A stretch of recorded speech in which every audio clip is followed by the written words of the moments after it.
Hi all. So now our next topic is English. अब हम English का question paper देखेंगे। लेवल 2 वालों के लिए है, लेकिन जिन्होंने फर्स्ट लैंग्वेज जो है वो इंग्लिश ली थी। ठीक है, ये आपका 24 का पेपर है, 2024 का। ठीक है, पहला क्वेश्चन है, in which of the following question tag is incorrectly put. यहाँ पे आपसे पूछा है कि कौन सा मतलब इनमें से जो क्वेश्चन दिया हुआ है उसमें से कौन सा टैग जो है वो इनकरेक्टली लिखा है। They came here yesterday haven't they, your brother plays guitar doesn't he, you live nearby don't you, you don't speak Tamil to you. तो यहाँ जो इनकरेक्टली पुट है वो है they came here yesterday haven't they. ठीक है, ये जो क्वेश्चन है ना उसको हम बोलते हैं पोलैरिटी। ठीक है, ये किसका क्वेश्चन है? Rule of polarity. इंग्लिश में एक टर्म होती है जिसको हम बोलते हैं रूल ऑफ पोलैरिटी। अगर मेन स्टेटमेंट पॉजिटिव होता है ना तो जो टैग होगा वो नेगेटिव होगा। जो पोलैरिटी का रूल होता है वो क्या बोलता है, अगर आपका मेन स्टेटमेंट पॉजिटिव है तो टैग नेगेटिव होगा, अगर मेन स्टेटमेंट नेगेटिव है तो टैग क्या है? पॉजिटिव होगा। क्लियर? अब यहाँ पे जो ऑक्सिलरी वर्ब है, ठीक है, वो क्या करनी चाहिए? टेंस को मैच करनी चाहिए। पहला जो ऑप्शन है दे केम हियर यस्टरडे, ठीक है, ये क्या है? सिंपल पास्ट टेंस है। कौन सा टेंस है? Simple past tense. अब यहाँ पे क्या है? सिंपल पास्ट टेंस में मेन वर्ब जो है वो क्या है? आपकी केम। ये क्या है? आपकी मेन वर्ब। क्लियर? तो जो करेक्ट ऑक्सिलरी वर्ब होती है वो क्या होगा यहाँ पे? डिड। क्लियर? तो इसका जो करेक्ट होना चाहिए था वो है they came here yesterday. Clear? Didn't they, ना कि क्या आना चाहिए? Haven't they. क्लियर? तो यहाँ क्या आएगा? डिड आना चाहिए था, डिडंट दे। वापस देख लीजिए, ये जो क्वेश्चन होता है ये होता है आपका रूल ऑफ पोलैरिटी। अगर मेन स्टेटमेंट पॉजिटिव है तो टैग नेगेटिव होगा, अगर मेन स्टेटमेंट नेगेटिव है तो जो टैग होता है वो पॉजिटिव होगा। जो ऑक्सिलरी वर्ब होती है ना पोलैरॉइड रूल में, वो टैग में मैच करनी चाहिए उस टेंस को। अब ये पास्ट सिंपल टेंस है। कैसा टेंस है? पास्ट सिंपल टेंस है। तो यहाँ मेन वर्ब क्या है? केम। ठीक है, तो केम के अकॉर्डिंग यहाँ क्या आना चाहिए था? Didn't they. ठीक है, क्यों? क्योंकि जो ऑक्सिलरी वर्ब है वो सिंपल पास्ट टेंस के अकॉर्डिंग क्या होगी? डिड। सिंपल पास्ट टेंस की जो ऑक्सिलरी वर्ब होती है वो क्या होती है? डिड। तो मेन स्टेटमेंट क्या है? दे केम हियर यस्टरडे, वो कल यहाँ आए थे, तो टैग क्या बनेगा? Didn't they. ठीक है, तो यहाँ पे ऑप्शन नंबर ए जो है वो उसी में ही मिस्टेक है। नेक्स्ट अगर देखें, your brother plays guitar doesn't he, तो स्टेटमेंट क्या है? पॉजिटिव है, तो टैग क्या होगा? नेगेटिव होगा। क्लियर? ये क्या है आपका? Simple present. ये कौन सा टेंस है आपका? Simple present. मेन स्टेटमेंट यो आपका भाई गिटार प्ले करता है, डजंट ही, क्या वो नहीं करता? तो सिंपल प्रेजेंट टेंस के अकॉर्डिंग जो ऑक्सिलरी वर्ब है वो यहाँ पे क्या आएगी? Doesn't. You live nearby, don't you, तो मेन स्टेटमेंट क्या है? पॉजिटिव है। ठीक है, ये कैसा है आपका? Simple present. ये भी कैसा है? Simple present. तो जो टैग है वो क्या है? नेगेटिव, तो ऑक्सिलरी वर्ब क्या होगी? Don't. You don't speak Tamil, यहाँ पे मेन स्टेटमेंट क्या है? नेगेटिव, तो ये किस में है? Simple present. इसमें है ये भी सिंपल प्रेजेंट, तो टैग क्या हो गया? पॉजिटिव। तो यहाँ जो ऑक्सिलरी वर्ब है वो क्या होगी? डू। क्यों? क्योंकि सिंपल प्रेजेंट की जो ऑक्सिलरी वर्ब्स होती है वो डू, डोंट, डजंट।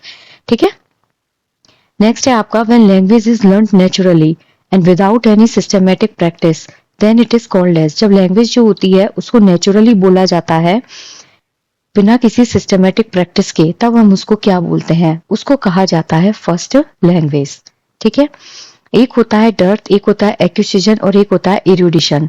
लेकिन यहाँ पे बोला है जो आप नेचुरली लर्न करते हो, ठीक है, कि बिना किसी सिस्टमेटिक प्रैक्टिस के। क्लियर? वैसे तो इसका आंसर जो है वो एक्विजिशन होना चाहिए था, क्योंकि जो अर्जन होता है ना वो नेचुरली होता है, उसमें आपको प्रैक्टिस की जरूरत नहीं पड़ती है। तो I am not very much sure कि इसका आंसर फर्स्ट लैंग्वेज माना जाएगा कि acquisition, but according to me answer acquisition होना चाहिए। क्योंकि लैंग्वेज एक्विजिशन जो होता है ना वो हमेशा नेचुरली बच्चा क्या करता है? लैंग्वेज को परसीव करेगा और उसको समझने की यानी कि कॉम्प्रीहेंड करने की कोशिश करता है, और जितना अच्छे तरीके से वो कॉम्प्रीहेंड करता है उतना अच्छे से उसी लैंग्वेज को वो प्रोड्यूस भी करता है, कम्युनिकेट करेगा। तो ये बिना किसी एफर्ट के नेचुरली बच्चा सीखता है। डर्थ जो होता है वो उसका मतलब होता है लैक ऑफ समथिंग, यानी कि किसी चीज में आप जो है वो पीछे रह रहे हो, तो यहाँ क्या होगा? Lack of something. इरुडिशन जो होता है वो होता है कि किसी भी चीज की नॉलेज जो है उसकी क्वालिटी, मतलब आप आपके पास मान लीजिए कोई बहुत अच्छी नॉलेज है तो उसका जो क्वालिटी है उसी को ही हम बोलते हैं erudition. When you have a very clear knowledge या फिर वेरी ग्रेट नॉलेज, इसी को ही हम बोलते हैं एरुडिशन। ठीक है। और जो एक्विजिशन होता है वो नेचुरली होता है। फर्स्ट लैंग्वेज जो होती है वो स्पेसिफिक लैंग्वेज होती है। जो फर्स्ट लैंग्वेज है वो भी हमारी मदर टंग ही होती है और एक्विजिशन भी नॉर्मली होता है। तो यहाँ पे मुझे नहीं पता कि एग्जैक्ट आंसर उन्होंने क्या माना होगा, मेरे पास कोई आंसर की नहीं है, बट अकॉर्डिंग टू मी जो नेचुरली वर्ड आ रहा है तो वो एक्विजिशन होना चाहिए, बाकी फर्स्ट लैंग्वेज भी हो सकता है। तो आप एक बार और चेक कर लीजिएगा, but for me it's option C. The multilingual nature of the Indian classroom must be used as a resource so that जो मल्टीलिंगुअल नेचर होता है, यानी कि मान लीजिए ये एक क्लास है, यहाँ पे एक बच्चा कुछ लैंग्वेज बोलता है, एक कुछ एक कुछ एक कुछ, तो उसको एज ए रिसोर्स हमें यूज करना चाहिए जिससे every child feel secure, comfortable and accepted. बिल्कुल सही है। Every child learns at the same pace, कोई भी बच्चा सेम पेस पर नहीं सीख सकता। चिल्ड्रन में लर्न मैनी लैंग्वेजेस, बच्चे जो है वो बहुत सारी लैंग्वेजेस सीख कर सकते हैं नहीं, बच्चे को अगर लैंग्वेज सीखनी होगी तो वो अपने आप नेचुरली अर्जित कर लेगा। The teacher develop language proficiency, नहीं, यहाँ पे इसका जो करेक्ट आंसर है ए, कि हर बच्चा जो है जब आप उसकी लैंग्वेज को क्या करते हो, रिस्पेक्ट देते हो, तो बच्चा नेचुरली सीखेगा, बच्चा सिक्योर फील करेगा, कंफर्टेबल होगा और उसको ऐसा लगेगा कि मेरे लैंग्वेज और मुझे जो है वो एक्सेप्ट कर लिया गया है। Change the given active sentence into passive, active sentence को किसमें बदलना है, पैसिव में। The enemy has defeated our army, जो हमारा एनिमी है वो हमारी आर्मी को क्या है, डिफीट कर चुकी है।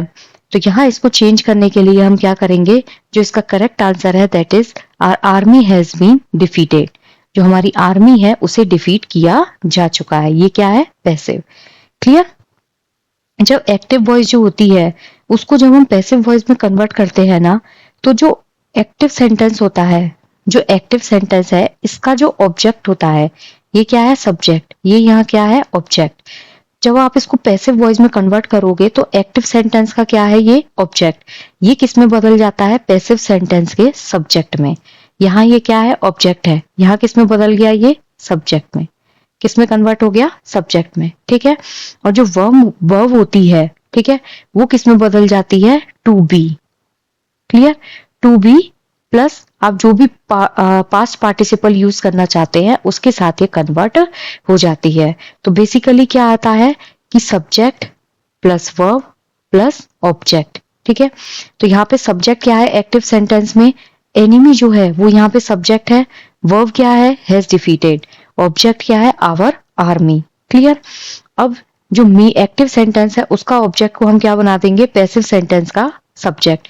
तो आवर आर्मी जो है वो क्या होगा, इसका सब्जेक्ट बन जाएगा। तो सब्जेक्ट क्या बन गया, आवर आर्मी। क्लियर। अब जो वर्ब है उसको हमें चेंज करना है पैसिव फॉर्म में। ठीक है। जो एक्टिव वॉइस है उसमें कौन सी वर्ब है, यहाँ पे परफेक्ट टेंस में है। परफेक्ट टेंस मतलब हैज डिफीटेड, तो ये किस में है, ये परफेक्ट टेंस में। ठीक है। अब इसको हमें किस में कन्वर्ट करना है, पैसिव वॉइस में कन्वर्ट करना है, तो किस में बदल जाएगी, ये प्रेजेंट परफेक्ट में। ठीक है। किस में बदलेगी, ये प्रेजेंट परफेक्ट में। किस में थी, परफेक्ट टेंस में, ये परफेक्ट टेंस में थी जिसको चेंज करके हम किस में बदल देंगे, प्रेजेंट परफेक्ट टेंस में। ठीक है। तो ये किस में बदल जाएगा, हैज बीन। यहाँ प्रेजेंट परफेक्ट क्या था, हैज डिफीटेड, लेकिन हमने इसको किस में बदल दिया है, प्रेजेंट परफेक्ट में, तो किस में बदल जाएगा, हैज बीन। ठीक है। और यहाँ इसका जो ऑब्जेक्ट था वो सब्जेक्ट बन गया है, जो वर्ब थी उसको चेंज करके प्रेजेंट परफेक्ट से परफेक्ट टेंस से प्रेजेंट परफेक्ट में बदल दिया है, और जो सब्जेक्ट है वो किस में बदल जाएगा, ऑब्जेक्ट में। तो एनिमी कहाँ आ जाएगा, यहाँ पर। ठीक है।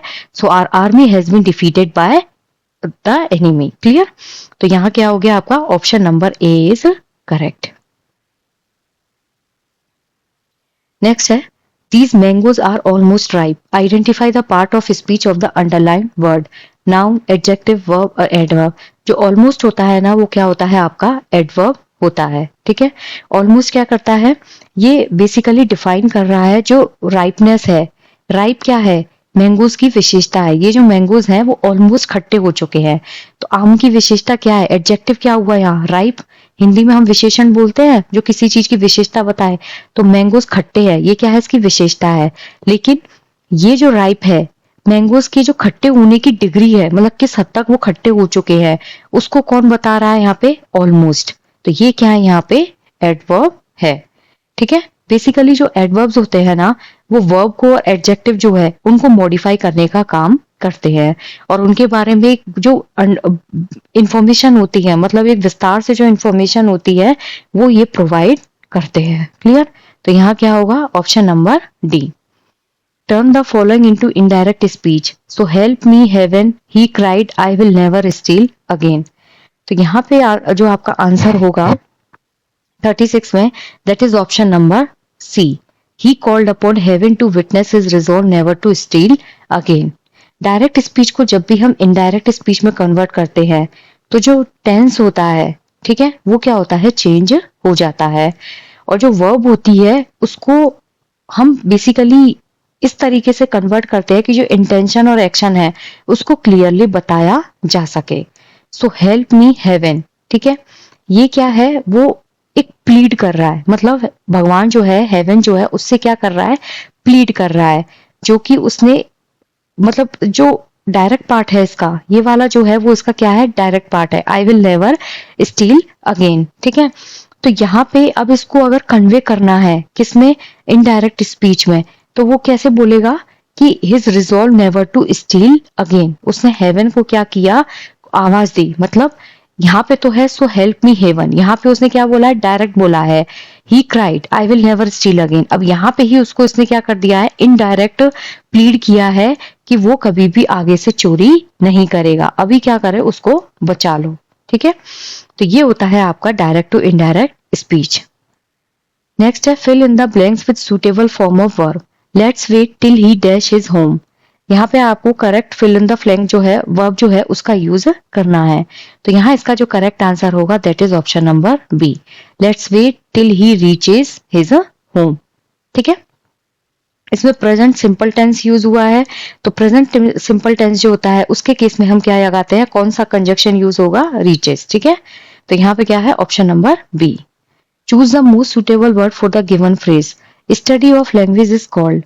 जो लैंग्वेज की स्टडी होती है उसे हम बोलते हैं, ऑप्शन नंबर बी, फिलोलॉजी। यहाँ पे क्या होगा? बी जो है वो बिल्कुल करेक्ट होगा। थियोलॉजी जो होता है ना, वो रिलीजियस फेथ होता है। ठीक है, जब भी हम किसी आस्था की बात करते हैं that is called your religious faith, वो है थियोलॉजी। और एकॉस्टिक जो होता है वो फिजिक्स की एक ब्रांच होती है जिसमें हम साउंड जो होता है उसकी स्टडी करते हैं। इकोलॉजी जो होता है उसमें जो मनुष्य है उसका उसके सराउंडिंग के साथ जो रिलेशनशिप होता है उसकी स्टडी की जाती है। लेकिन जो फिलोलॉजी होता है ना, ये जो लैंग्वेज होती है, चाहे वो ओरल हो चाहे रिटन हो, उसके बारे में स्टडी की जाती है। So option number B is correct. Next is 39। Fill in the blank with appropriate preposition. He was born dash humble parents in Nashik. तो यहाँ इसका जो करेक्ट आंसर है that is option number 2।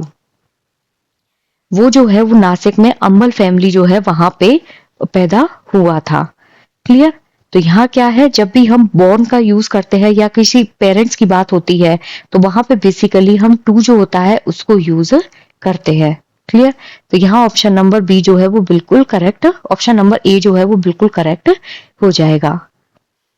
Next है identify the figure of speech used in the given sentence. There was a defining silence in the hall. मतलब deafening silence था hall में। Silence जो है वो अपने आप में ही चुप चीज है, डेफनिंग मतलब बहरा। तो यहाँ इसका जो करेक्ट आंसर है दैट इज ऑक्सीमोरोन। ये दोनों क्या है? एकदम कॉन्ट्राडिक्टरी स्टेटमेंट है, कॉन्ट्राडिक्टरी टर्म है, जो कैसा इफेक्ट दिखाती है? पैराडॉक्सिकल, यानी कि दोनों बिल्कुल एक दूसरे के क्या है? अपोजिट हैं। डेफनिंग जो होता है वो अपने आप में एक साइलेंट साउंड होता है क्योंकि सुनाई नहीं देता, और जो साइलेंस होता है उसमें भी कोई भी साउंड प्रोड्यूस नहीं होता है। तो यहाँ क्या हो जाएगा आपका? Oxymoron. So option number A is correct. Next है choose the most appropriate option for the following. Dash greatest of journey begins with great dash small step. तो यहाँ पे करेक्ट आंसर है the greatest of journey begins with the a small step. So option number A is correct. जो proverb होती है the greatest of journey begins with a small step, ठीक है, ये क्या है? एक इंग्लिश में फेमस प्रोवर्ब है जिसको यूज किया जाता है। तो यहाँ पर ऑप्शन नंबर ए बिल्कुल सही होगा। नेक्स्ट है from the following options pick out the one which is not an idiom. Hold a candle, hold your finger, hold your horses, hold your tongue. तो यहाँ इसका जो करेक्ट आंसर है that is option number B. Hold a candle होता है, hold your horses होता है, hold your टंग होता है। होल्ड ए कैंडल मतलब कि मतलब सिग्निफिकेंटली जब हम किसी चीज में इंफीरियर होते हैं, ठीक है। और होल्ड योर फिंगर ये कोई भी आपका प्रोवर्ब नहीं होता है।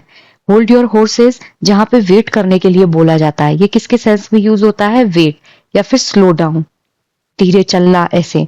होल्ड योर टंग जहां पे ये बोला जाता है कि बोलने से पहले थोड़ा रुको या फिर सोचो। क्लियर। तो यहाँ क्या है, option number B. Next is question number 43। The classical method of language learning and teaching is called. जो क्लासिकल मेथड होता है लैंग्वेज लर्निंग और टीचर का, that is called your GT method. तो यहाँ इसका जो करेक्ट आंसर है that is option number A. जो जीटी मेथड होता है ना, इसमें मदर टंग का यूज प्रॉपर तरीके से किया जाता है। इसमें क्या होता है, जो यूनिट ऑफ टीचिंग होती है वो क्या होती है आपकी, वर्ड। तो इसमें वर्ड टू वर्ड जो है वो ट्रांसलेट किया जाता है। जैसे राम जो है, Ram is eating an apple, तो आप इसको क्या करोगे, वर्ड टू वर्ड हिंदी में ट्रांसलेट करोगे, राम एक सेब खाता है। क्लियर। नेक्स्ट, अगर आपसे पूछे कि जो जीटी मेथड होता है इसी को ही हम ट्रेडिशनल मेथड बोलते हैं। जीटी मेथड में क्या होता है, जो बुक्स होती हैं उस पर सबसे ज्यादा एम्फेसाइज किया जाता है। अच्छे अच्छे ऑथर जो है उनकी बुक्स यहाँ पे पढ़ने को दी जाती हैं। जो जीटी मेथड होता है इसमें स्पीकिंग पे बिल्कुल भी ध्यान नहीं दिया गया था। मेन फोकस था इसमें रीडिंग और राइटिंग पर। किस पे ध्यान था, रीडिंग और राइटिंग पर। तो यहाँ पे फर्स्ट ऑप्शन जो है वो बिल्कुल करेक्ट होगा। Next is select the most suitable word from the given option that convey the meaning of the underlined word. She is a vivacious girl. ठीक है, तो यहाँ इसका जो करेक्ट आंसर है दैट इज लिवली। 44 में जो आपका करेक्ट आंसर है that is option number D. क्योंकि जो विवेशियस का मतलब होता है that is full of life. आपने देखा होगा कई लोग अपनी जिंदगी को बहुत खुल के जीते हैं, उसको हम बोलते हैं फुल ऑफ लाइफ। तो लिवली जो होता है उसका मीनिंग भी सेम होता है। Two vowel sounds that are pronounced together to make one sound is called. जब भी दो वॉवल साउंड जो होती हैं उनको एक साथ बोल के प्रोनाउंस किया जाता है उसे हम बोलते हैं डिप्थोंग। डिप्थोंग जो होते हैं इन्हें ही बोला जाता है ग्लाइडिंग वोवल्स। ठीक है, इन्हीं को क्या बोला जाता है, ग्लाइडिंग वोवल्स। जैसे औ, ए, तो ये क्या होते हैं, इंग्लिश में डिप्थोंग्स होते हैं। डिप्थोंग्स जो होते हैं इन्हें ही हम कॉम्प्लेक्स वोवल बोलते हैं, जो एक साउंड से शुरू होकर के दूसरे साउंड तक मूव करते हैं। इंटोनेशन जो होता है ना, ये वॉल्यूम जो होता है उसका राइज एंड फॉल होता है। कई बार हम बोलते हैं ना कि भाषा में जो उतार और चढ़ाव होता है that is called your intonation. Bilabial sound जो होती है वो कॉन्सोनेंट साउंड होती है, जो दोनों लिप्स जो हैं उनको साथ में यूज करके बोली जाती है। जैसे प, ब, ये क्या होते हैं आपके बाइलेबियल साउंड। जैसे पी, सॉरी इंग्लिश में पी और बी, ये क्या होता है, बाइलेबियल। एक होता है न्यूल्टीमेट सिलेबल। जो न्यूल्टीमेट सिलेबल होता है ना, किसी भी वर्ड का जो लास्ट सिलेबल होता है उसके सेकंड से हम इसको क्या करते हैं, स्टार्ट करते हैं। लेकिन इसमें वोवेल साउंड जो होता है उसका यूज नहीं होता। तो यहाँ पे क्या है, option number 3 is correct. Next है, read the poem given below and answer the question that follow by selecting the most appropriate option. Weavers weaving at break of the day, why do you weave a garment so gay? Blue as the wing of a bluebird wild, we weave the robes of a newborn child. Weavers weaving at fall of night, why do you weave a garment so bright? Like the plumes of the peacock purple and green, we weave the marriage veils of a queen. Weavers weaving solemn and still, what do you weave in the moonlight chill? White as a father and white as a cloud, we weave a dead man's funeral shroud. तो यहाँ पे जो है एक poem आपको दी हुई है। अब इस पोयम को आपको बताना है कि बेसिकली इस पोयम में वो कहना क्या चाह रहा है। ठीक है, तो यहाँ पे अगर हम ढंग से देखें तो वीवर जो है वो क्या कर रहा है, वीविंग प्रोसेस करता है। भोर होते ही वो क्या कर रहा है, वीव करने की प्रोसेस कर रहा है। तो उससे पूछा है कि आप इतने रंगीन कपड़े जो है वो क्यों सिल रहे हो। Blue as the wing of a blue bird wild, हम नीले पंछी के पंख जैसे। We weave the robes of a new born child, हम नवजात शिशु के कपड़े जो है वो बुन रहे हैं। Weavers weaving at fall of night, तुम इतना उज्जवल वस्त्र क्यों बिन रहे हो। Why do you weave a garment so bright, मतलब इतना ज्यादा चमकीला कपड़ा क्यों बुन रहे हो। Like the plumes of the peacock, मोर के पंखों जैसे। पर्पल एंड ग्रीन, बैंगनी और हरे। We weave the marriage veils of a queen, हम विवाह के जो घूंघट है उनको बुन रहे हैं। वीवर्स वीविंग सोलम एंड स्टिल, गंभीरता और धुंधलके में वो क्या कर रहे थे, वीविंग कर रहे थे। Weavers weaving, why do you weave in the moonlight chill, तुम सुबह से रात तक क्या बुनते हो। White as feather and white as a cloud, पंख की तरह सफेद और बादल की तरह सफेद, तुम अंधेरी रात में क्या बुनते हो, कोहरे जितना सफेद। तो यहाँ पे अब आपको क्वेश्चन जो है उसके आंसर करने हैं। What the weavers weave in the chilly moonlight, तो जो चिल मून लाइट है उसमें वीवर्स जो है वो क्या बुन रहे थे। तो यहाँ इसका करेक्ट आंसर है a garment mean to cover a dead man, वो एक कपड़ा सिल रहे थे जिससे मरा हुआ इंसान जो है यानी कि डेड बॉडी जो है उसको कवर किया जा सके। So the option number B is correct. The three stages of life mentioned in the poem are, यहाँ पे 3 स्टेज जो है उनको मेंशन किया गया है। अगर आपने ढंग से पढ़ा है तो पहली ये जो स्टेज थी ये कौन सी थी, न्यूबॉर्न चाइल्ड की। कैसी थी, न्यूबॉर्न चाइल्ड की। क्यों, क्योंकि वो ब्लू बर्ड की विंग के जैसे हम एक न्यूबॉर्न बच्चे जो है उसके कपड़े को सिल रहे हैं। फिर वो रात में कपड़े सिल रहा है, क्यों, क्योंकि जो दुल्हन है, ठीक है, यहाँ पे जो है मैरिज फेज जो होती है उसके बारे में बात की गई है, क्योंकि क्वीन के जैसे मैरिज कपड़े सिलने हैं। और यहाँ जो डेथ फेज होती है उसके बारे में बात की गई है। तो यहाँ पे बेसिकली 3 जो स्टेजेस हैं वो कौन कौन सी यहाँ पे बताई हैं, तो यहाँ पे बताया है इन्फेंसी, यूथ और डेथ। इन्फेंसी ब्राइट कपड़े, यूथ शादी और डेथ वाइट कपड़ा। तो यहाँ क्या होगा, option number B is correct. What do the weavers weave in the early morning, जो वीवर्स हैं वो अर्ली मॉर्निंग में क्या बुनते हैं, क्या वीव करते हैं। A bright blue cloth, a dull grey cloth, a soft white cloth, a red coloured cloth. तो यहाँ इसका जो करेक्ट आंसर है that is a bright blue cloth. एक चमकीला जो ब्लू रंग का कपड़ा होता है उसको वो वीव करते हैं। The dash is purple and green colour, तो यहाँ इसका जो करेक्ट आंसर है जो क्वीन है उसकी शादी का जो घूंघट है, गाउन है, वो कैसा है, पर्पल और ग्रीन कलर का है। तो यहाँ क्या होगा, queen's marriage fails. Next, whom does the poet address in the poem, जो पोइट है उसने इस पोयम में किसको एड्रेस किया है, वीवर, चिल्ड्रन, क्वीन और ऑल ऑफ द अबव। तो यहाँ पे जो वीवर्स हैं, बुनने वाले जो हैं, उनको यहाँ पे एड्रेस किया गया है। नेक्स्ट है, read the passage given below and answer the question that follow by selecting the most appropriate option. Many people believe that science and religion are contradictory to each other, बहुत लोग मानते हैं कि science और religion जो है वो एक दूसरे से अलग होते हैं, यानी कि कॉन्ट्ररी, विपरीत होते हैं। But this notion is wrong, लेकिन ये जो धारणा है वो क्या है, गलत है। As a matter of fact both are correlated to each other, अगर देखा जाए तो वास्तव में दोनों ही क्या है, एक दूसरे से जुड़े हुए हैं।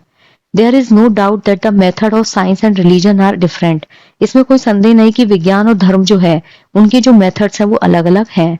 The method of science is observation, experiment and experience, विज्ञान जो है उसमें अवलोकन होता है, एक्सपेरिमेंट्स होते हैं और एक्सपीरियंस होते हैं। Science takes its resource to progressive march towards perfection, जो साइंस है वो कंटिन्यूस क्या होता है, प्रगतिशील होता है। The rules of religion are faith, intuition and spoken word of the enlightened, जबकि जो धर्म है उसके नियम क्या होते हैं, आस्था, ज्ञान और ज्ञानी पुरुष जो होते हैं उनके प्रकाश में रहना, यानी कि उनके words. In general while science is incline towards reason and rationality, जो साइंस है वो तर्क और विवेक की तरफ रहता है, जबकि जो स्पिरिचुअलिज्म है that is the essence of religion, जबकि अध्यात्म जो होता है वो क्या है, धर्म से रिलेटेड होता है। यहाँ पे अब आपको बोला है find the synonym of the word belief in the given passage, belief मतलब होता है विश्वास, तो उसका आपको सिनोनिम बताना है। ऑब्जर्वेशन अवलोकन, एक्सपीरियंस जो हम अनुभव लेते हैं, एनलाइटन प्रकाश में आना, किसी मतलब सुलझे हुए इंसान या किसी ज्ञानी व्यक्ति के एनलाइटन में आना। यहाँ पे क्या होगा, फेथ, ठीक है, बिलीफ मतलब faith. A notion is an idea, observation, experience, faith. तो यहाँ इसका जो करेक्ट आंसर है दैट इज आइडिया, जो नोशन होता है वो क्या है यहाँ पे, आइडिया यानी कि धारणा, कॉन्सेप्ट। तो यहाँ क्या होगा, option number A is correct. According to the passage science and religion are they are contradictory to each other, ये क्या है, एक दूसरे के विपरीत होते हैं, ठीक है। लेकिन पैसेज में क्या बोला है कि ये जो होते हैं साइंस और रिलीजन ये एक दूसरे से कोरिलेटेड होते हैं। तो यहाँ पे इसका जो करेक्ट आंसर है that is option number D. इसको देख के आंसर क्लिक मत कर दीजिएगा। पैसेज में बोला है कि जो साइंस और रिलेशन होता है, साइंस और रिलीजन होता है वो एक दूसरे से कोरिलेटेड होते हैं। Which of the following can not be deducted from the passage, passage से क्या है जिसको हम डिड्यूस नहीं कर सकते। Science is based on the experimentation and reason, science and religion are not contrary to each other, science has an edge over religion, though correlated the methods of science and religion are undoubtedly different. तो यहाँ इसका जो correct answer है that is option number C. Science जो है वो experiment और reason पर बेस्ड होती है, बिल्कुल सही बात है। यहाँ पूछा है आप इस पैसेज से क्या चीज है वो डिड्यूस यानी कि नहीं निकाल सकते। साइंस और रिलीजन जो है वो कॉन्ट्रेरी नहीं होते एक दूसरे से। साइंस और रिलीजन जो है वो कॉन्ट्रेरी भी होते हैं। Science has an edge over religion, नहीं। साइंस जो है वो धर्म का एक किनारा नहीं होता है।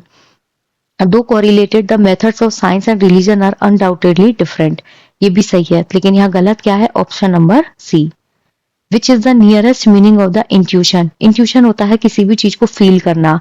लाइकिंग नहीं, होप नहीं, ग्रेटिट्यूड नहीं। ग्रेटिट्यूड मतलब किसी के प्रति आभार जताना। इंस्टिंक्ट जो होती है, कई बार बोलते हैं ना मेरी इंस्टिंक्ट कह रही है, तो वो क्या है, ऑप्शन नंबर बी, किसी चीज का फील होना। Which of the following is spelled correctly, philanthropy, onomatopoeia, panacea and cronage. ठीक है, तो यहाँ इसका जो करेक्ट आंसर है दैट इज 56 का जो करेक्ट आंसर होगा ऑप्शन नंबर बी, ओनोमेटोपिया। ठीक है, जो ओनोमेटोपिया होता है इसमें फिलेंथ्रोपी जो होता है ना, इसकी स्पेलिंग होती है PHILANTROPHY। ठीक है, और यहाँ क्या है, PHY है, जबकि स्पेलिंग क्या होती है इसकी, PHILANTHROPY। यहाँ पे H जो है वो नहीं आएगा। ठीक है, ये जो H है वो नहीं आएगा। पेनेशिया की जो स्पेलिंग होती है दैट इज PANACEA। क्या होती है, PANACEA।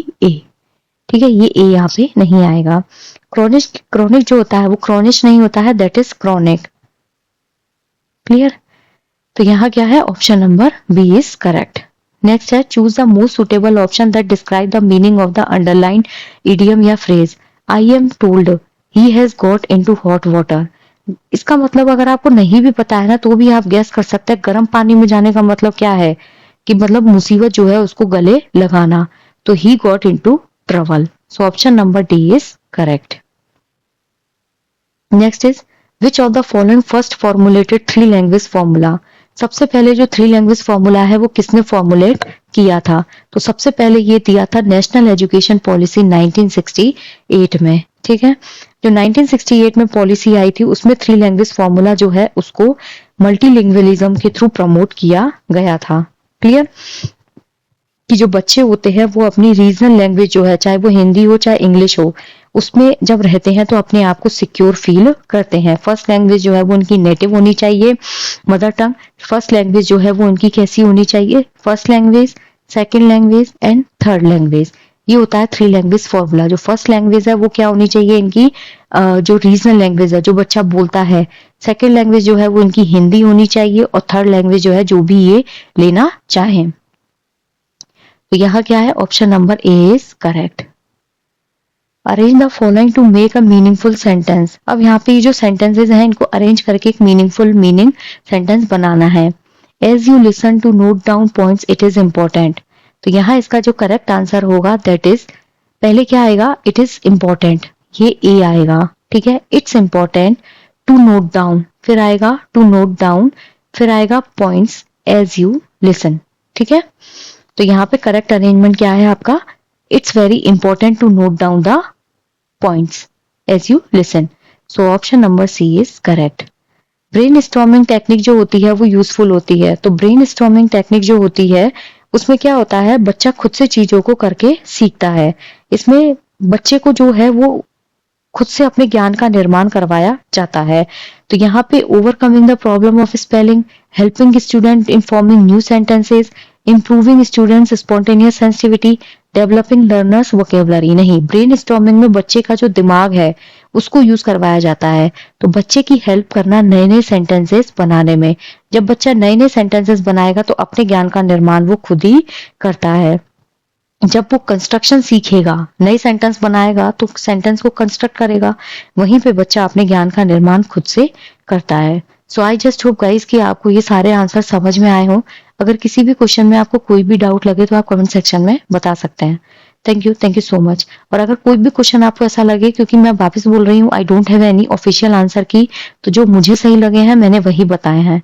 तो कोई भी आंसर आपको ऐसा लगे कि नहीं चेंज करने की जरूरत है, then pin me in comment. Thank you.